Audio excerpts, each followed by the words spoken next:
Friends, இப்போ நான் மனப்பாட வசனம் தான் உங்களுக்கு ரீட் பண்ண போகிறேன். இது ரொம்ப முக்கியமான வசனமாக இருக்கும். நீங்கள் கண்டிப்பாக கவனிச்சு பாருங்கள். ஓகே, ஃபர்ஸ்ட் மனப்பாட வசனம். டைட்டில்: அன்னாளின் ஜெபம். இடைவிடாமல் ஜெபம் பண்ணுங்கள், ஸ்தோத்திரத்துடன் ஜெபத்தில் விழித்திருங்கள். கொலோசியர் 4:2.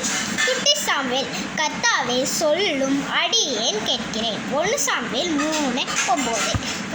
முதல் ராஜா சவுல்: கர்த்தருக்கு முன்பாக தாழ்மைப்படுங்கள், அப்பொழுது அவர் உங்களை உயர்த்துவார். யாக்கோபு 4:10. தேவனுக்கு கீழ்ப்படியாத சவுல்: பலியை பார்க்கிலும் கீழ்ப்படிதலும் ஆட்டுக்கடாக்களின் இனத்தை பார்க்கிலும் செவி கொடுத்தலே உத்தமம். 1 சாமுவேல் 11:22. சின்ன தாவீது: மனுஷன் முகத்தை பார்ப்பான், கர்த்தரோ இருதயத்தை பார்க்கிறார். 1 சாமுவேல் 16:7. தாவீதும் கோலியாத்தும்: பலத்தினாலும் அல்ல, பராக்கிரமத்தினாலும் அல்ல, என்னுடைய ஆவியினாலே ஆகும் என்று சேனைகளின் கர்த்தர் சொல்கிறார். சகரியா 4:6. தாவீதின் நண்பன் யோர்தான்: சிநேகிதர் உள்ளவன் சிநேகம் பாராட்ட வேண்டும்.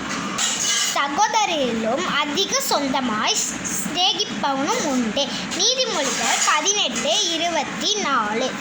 தாவீதின் உத்தமம்: ஒருவனுக்கும் தீமைக்கு தீமை செய்யாதிருங்கள்.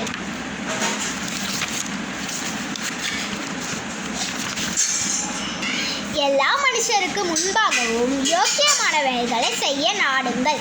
ரோமர் 12:17. சவுலின் மரணம்.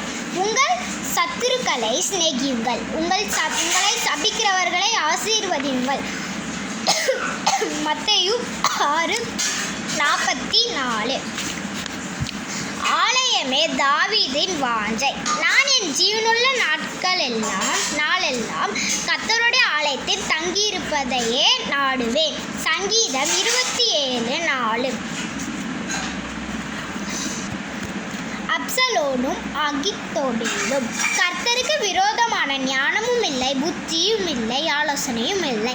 நீதிமொழிகள் 21:30. சாலமோனின் ஞானம். கர்த்தர் ஞானத்தை தருகிறார், அவர் வாய் நின்று அறிவும் புத்தியும் வரும். நீதிமொழிகள் 2:1.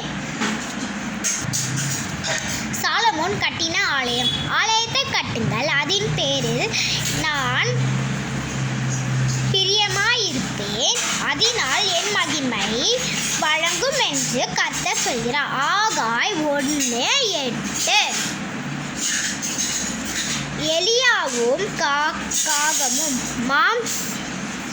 மாம்சதேகமுள்ள யாவருக்கும் ஆகாரம் கொடுக்கிறவனை துதிங்கள், அவர் கிருபை என்றுள்ளது. சங்கீதம் 136. உங்களுக்கு இது பிடிச்சிருந்துச்சுன்னா லைக் பண்ணுங்கள், கமெண்ட் பண்ணுங்கள், ஷேர் பண்ணுங்கள். மறக்காமல் ஆண்டி ஏஞ்சல்ஸ் டைமை சப்ஸ்கிரைப் பண்ணுங்கள். பாய்.